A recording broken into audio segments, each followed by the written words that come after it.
সুপ্রিয় দর্শক, আসসালামু আলাইকুম। নিউজ বাংলা 24-এ আপনাদেরকে স্বাগতম। প্রথমেই জানিয়ে দিচ্ছি সংবাদ শিরোনাম। জাতীয় পার্টির কেন্দ্রীয় কার্যালয়ে হামলা ও অগ্নিসংযোগ। জ্ঞান ফিরলেও শঙ্কামুক্ত নন নূর, মস্তিষ্কে রক্তক্ষরণ ও পানি জমাট বেঁধেছে। স্বরাষ্ট্র উপদেষ্টার পদত্যাগ দাবি করলেন রাশেদ খান।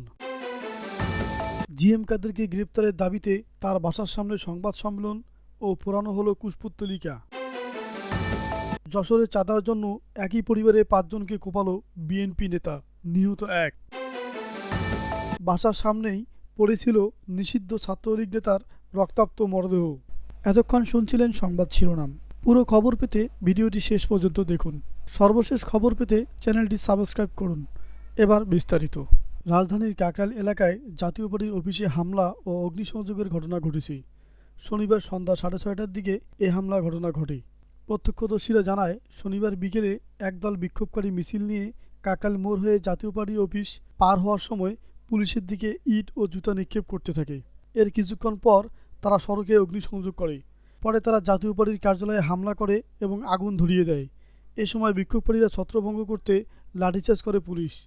এতে দুই পক্ষের মধ্যে ধাওয়া পাল্টা ধাওয়া শুরু হয়। শেষ খবর পাওয়া পর্যন্ত ওই এলাকায় সংঘর্ষ এখনও চলছে। পরিস্থিতি নিয়ন্ত্রণে সাউন্ড গ্রেনেড ও টিয়ার শেল নিক্ষেপ করছে পুলিশ। শনিবার 30 আগস্ট সকালে ঢাকা মেডিকেল কলেজ হাসপাতালের নিউরোসার্জারি বিভাগের অধ্যাপক ডাক্তার জাহিদ রায়হান বলেন, জ্ঞান ফিরলেও নূর এখনও সংখ্যামুক্ত নন। তার মাথার ভেতর দিয়ে পানি জমাট বেঁধেছে। হাসপাতালের পরিচালক ব্রিগেডিয়ার জেনারেল মোহাম্মদ আসাদুজ্জামান জানান, নুরুল হকের মাথায় গুরুতর আঘাত রয়েছে এবং নাকের হাড় ভেঙে গেছে। এর ফলে অতিরিক্ত রক্তক্ষরণ হয়। রক্তক্ষরণ বন্ধ হলেও 48 ঘন্টার আগে তাকে সম্পূর্ণ সংখ্যামুক্ত বলা যাচ্ছে না। শুক্রবার রাতেই তার চিকিৎসায় সর্বোচ্চ পর্যায়ে মেডিকেল বোর্ড গঠন করা হয়েছে। এদিকে স্বাস্থ্য মন্ত্রণালয়ের বিশেষ সহকারী অধ্যাপক ডক্টর সাইদুর রহমান শনিবার হাসপাতালে নুরুকে দেখতে যান এবং চিকিৎসার প্রয়োজনীয় নির্দেশনা দেন। এর আগে শুক্রবার সন্ধ্যায় রাজধানীর কাকরাইলে জাতীয় পার্টির কেন্দ্রীয় কার্যালয়ের সামনে জাতীয় পার্টি ও গণ অধিকার পরিষদের নেতাকর্মীদের মধ্যে সংঘর্ষ হয়।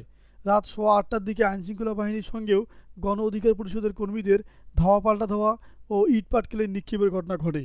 সংঘর্ষে নুরুল হক নূর ও সাধারণ সম্পাদক রাশেদ খান সহ বেশ কয়েকজন আহত হন। রক্তাক্ত অবস্থায় নূরকে উদ্ধার করে হাসপাতালে নেওয়া হয়। শুক্রবার রাত 11টার দিকে রাশেদ খান জানান, চিকিৎসকদের বরাতে তারা জেনেছেন নূরের মস্তিষ্কে রক্তক্ষরণ হয়েছে এবং তাকে আইসিইউতে রাখা হয়েছে।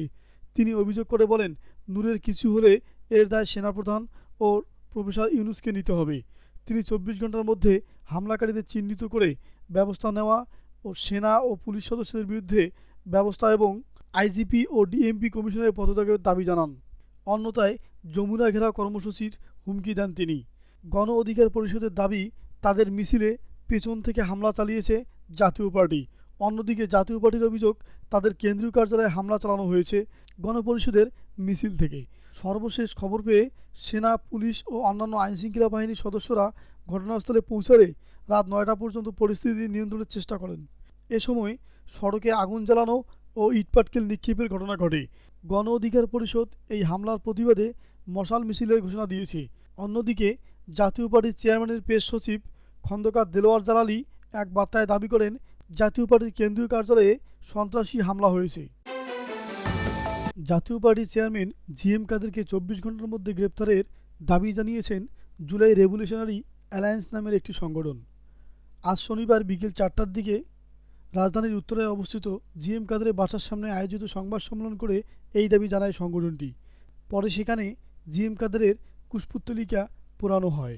সংবাদ সম্মেলনে জুলাই রেভলিউশনারি অ্যালায়েন্সের মুখপাত্র ফান্তাসির মাহমুদ সাংবাদিকদের বলেন, জিএম কাদের এবং জাতীয় পার্টি ছিল ভারতের পতিত দালাল এবং আওয়ামী লীগের গৃহপালিত বিরোধী দল। তারা পরপর 3টি নির্বাচনকে বৈধতা দেওয়ার চেষ্টা করেছে। সেজন্য তদন্ত সাপেক্ষে তাদের নিষিদ্ধ করতে হবে। সংবাদ সম্মেলন থেকে 5 দফা দাবি জানানো হয়। সেগুলো হলো, গণ অধিকার পরিষদের সভাপতি নুরুল হকের উপর হামলার তদন্ত সাপেক্ষে বিচার নিশ্চিত করা, তদন্ত সাপেক্ষে জাতীয় পার্টিকে নিষিদ্ধ করা এবং 24 ঘন্টার মধ্যে জিএম কাদেরকে গ্রেপ্তার করা, পুলিশ সংস্কার কমিশন কার্যক্রম পুনর্বহাল করা, 50,000 বিপ্লবী পুলিশ নিয়োগ দেওয়া এবং আওয়ামী লীগকে পূর্ণাঙ্গ নিষিদ্ধ দেওয়া। সংবাদ সম্মেলন শেষে জিএম কাদেরের বাসার সামনে তার কুশপুত্তলিকা পোড়ানো হয়। এ সময় তাকে গ্রেপ্তার ও জাতীয় পার্টিকে নিষিদ্ধ করার দাবিতে বিভিন্ন স্লোগান দেওয়া হয়। পরে মিছিল নিয়ে উত্তরায় বিএনএস সেন্টারের সামনে যান সংবাদ সম্মেলনকারীরা। জুলাই গণ অভ্যুত্থানে অংশ নেওয়া ছাত্র জনতা এবং ছাত্র অধিকার পরিষদের নেতাকর্মীরাও এতে যোগ দেন। যশোরের মনিরামপুরে ৫,০০০ টাকা চাঁদা দাবি করে না পেয়ে একই পরিবারের ৫ জনকে কুপিয়ে ও পিটিয়ে আহত করার ঘটনা ঘটেছে। মনিরামপুর পৌর বিএনপির শ্রম বিষয়ক সম্পাদক সাব্বির হোসেন ওরফে সাব্বিরের নেতৃত্বে এই হামলা চালানো হয়েছে বলে জানা গেছে। শুক্রবার ২৯ আগস্ট দিবাগত মধ্যরাতে ঢাকায় একটি হাসপাতালে চিকিৎসাধীন অবস্থায় মিন্টু হোসেন নামে একজন ভ্যান চালকের মৃত্যু হয়েছে। গত বৃহস্পতিবার ২৮ আগস্ট সন্ধ্যায় মনিরামপুর সরকারি বালক উচ্চ বিদ্যালয়ের দক্ষিণ পাশে এ হামলার ঘটনা ঘটেছে। নিহত মিন্টু হক গ্রামের আব্দুল আজিজের ছেলে। হামলার শিকার মিন্টু দুই ভাই সেন্টু ও পিকুল যশোর জেনারেল হাসপাতালে চিকিৎসাধীন রয়েছে। তাদের মধ্যে সেন্টুর অবস্থাও আশঙ্কাজনক। এদিকে এই ঘটনায় নিহত মিন্টুর মা আমেনা বেগম শুক্রবার রাতে বাদী হয়ে মনিরামপুর থানায় মামলা করেছেন। পুলিশ ঘটনায় জড়িত থাকার অভিযোগে ফারুক ও ছোট সাব্বির নামে দুইজনকে গ্রেপ্তার করেছে। মূল হোতা বিএনপির নেতা বড় সাব্বির পলাতক রয়েছে। হামলার শিকার পিকুল হোসেন বলেন, হাকোবা এলাকার বিএনপির নেতা সাব্বির আমার ভাই সেন্টুর চার দোকানে এসে ৫,০০০ টাকা দাবি করে। টাকা না দেওয়ায় সাব্বির আমার ভাই সেন্টুর চোখে আঙুল ঢুকিয়ে দিতে চায়। এ সময় আমরা এগিয়ে এসে বাধা দিলে সাব্বির চলে যায়। পরে দলবল নিয়ে এসে আমাদের ৩ ভাইকে এলোপাতাড়ি কুপিয়ে ও পিটিয়ে আহত করে। হামলাকারী বাকিদের বাড়িও হাকোবা গ্রামে। নিহত মিন্টুর বাবা আব্দুল আজিজ ঘটনার বর্ণনা দিতে গিয়ে বলেন, ২ বছর আগে আমার মেজ ছেলে সেন্টুর ভ্যান চুরি হয়ে যায়। তখন হাকোবা ওয়ার্ডের কাউন্সিলর মোহাম্মদ আজিম উদ্দিন নতুন ভ্যান কেনার জন্য আমাদেরকে ৫,০০০ টাকা সহায়তা দেন। টাকা দেওয়ার সময় আজিম বলেছিল ওই টাকা ফেরত দেওয়া লাগবে না। আব্দুল আজিজ বলেন, আমার ৪ ছেলে ভ্যান চালক। মেজ বৌমা হাকোবা হাই স্কুলের পিছনে চা দোকান চালায়। আজিম কাউন্সিলের দেওয়া সেই টাকা ১ মাস ধরে আমাদের কাছে দাবি করছে হাকোবা এলাকার সাব্বির নামের এক ব্যক্তি। আমরা বলেছিলাম আজিমকে সঙ্গে আনলে টাকা দেব, কিন্তু সাব্বির কাউন্সিলর আজিমকে একদিনও সঙ্গে আনতে পারেননি। গত বৃহস্পতিবার বিকেলে ছেলের চায়ের দোকানে এসে সাব্বির মেজ বৌমার কাছে টাকা ফেরত চায়। টাকা না পেয়ে নানা হুমকি ধমকি দিতে থাকে। এ সময় আমরা এগিয়ে এসে বাধা দিলে সাব্বির চলে যায়। পরে ৫-৬ জন সঙ্গী নিয়ে এসে সাব্বির আমার ৩ ছেলে ও আমার স্বামী স্ত্রীর উপর হামলা করে পিটিয়ে ও কুপিয়ে সবাইকে আহত করে। খবর পেয়ে পুলিশ আসার পর ওরা পালিয়ে যায়। এরপর আমাদের ৫ জনকে হাসপাতালে ভর্তি করা হয়। এদিকে যুবলীগ নেতা ও হাকোবা ওয়ার্ডের কাউন্সিলর মোহাম্মদ আজিম আত্মগোপনে থাকায় তার বক্তব্য নেওয়া যায়নি। এ বিষয়ে উপজেলা বিএনপির সাধারণ সম্পাদক আসাদুজ্জামান মিন্টু বলেন, বড় সাব্বির পৌর বিএনপির শ্রম বিষয়ক সম্পাদক। ব্যক্তির দায়ে দল নেবে না।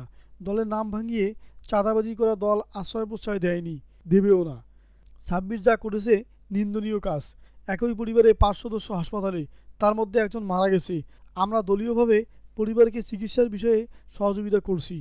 মনিরামপুর থানার ভারপ্রাপ্ত কর্মকর্তা ওসি বাবলুর রহমান বলেন, নিহতর মা আমেনা বেগম বাদী হয়ে ৪ জনের নাম উল্লেখ ও ২ জনকে অজ্ঞাত আসামি করে মামলা দায়ের করেছেন।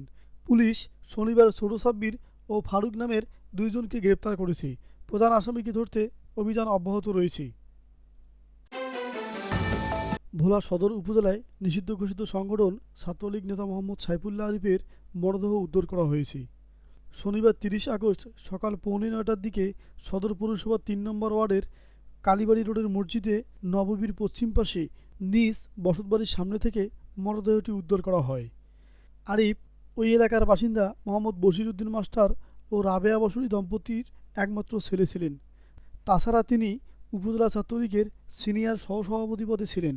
ভোলা সদর মডেল থানা পুলিশের ওসি শঙ্কর তালুকদার বিষয়টি নিশ্চিত করেছেন। নিহতর বাবা বশির উদ্দিন অভিযোগ করে বলেন, রাতে আরিফ তার নিজ রুমে ঘুমিয়েছিলেন। ভোরে ফজরের নামাজ পড়ার উদ্দেশ্যে আমি বাড়ি থেকে বেরিয়ে দেখি বাসার কেসি গেটের সামনে আমার ছেলের রক্তাক্ত মরদেহ দেখতে পাই। আরিফ আমার একমাত্র ছেলে। কে বা কারা ছেলেটাকে আমার কাছ থেকে কাইরা নিয়েছে। আমার ছেলেকে কুপিয়ে মাইরা ফেলেছে। আমি এর বিচার চাই। নিহতর মা রাবেয়া বসরি বলেন, আরিফ রাত ১টার দিকে বলছে, মা আমার শরীর ভালো না, পানি দেন। আমি তাকে পানি দেওয়ার পর পানি খেয়ে তার রুমেই শুয়েছিল। ভোরে তার বাবার চিৎকার শুনে বাসা থেকে বেরিয়ে দেখি বাসার সামনে আরিফের মরদেহ পড়ে আছে। ওসি শঙ্কর তালুকদার গণমাধ্যমকে বলেন, খবর পেয়ে ঘটনাস্থল থেকে মরদেহ উদ্ধার করে ভোলা সদর হাসপাতালে আনা হয়েছে। সুরতহাল রিপোর্টে নিহতের মাথায় ও শরীরে আঘাতের চিহ্ন পাওয়া গেছে। যেহেতু আঘাতের চিহ্ন রয়েছে, এটি হত্যাকাণ্ড হতে পারে। বিষয়টি নিয়ে তদন্ত চলছে। অভিযোগ সাপেক্ষে আইনি ব্যবস্থা নেওয়া হবে।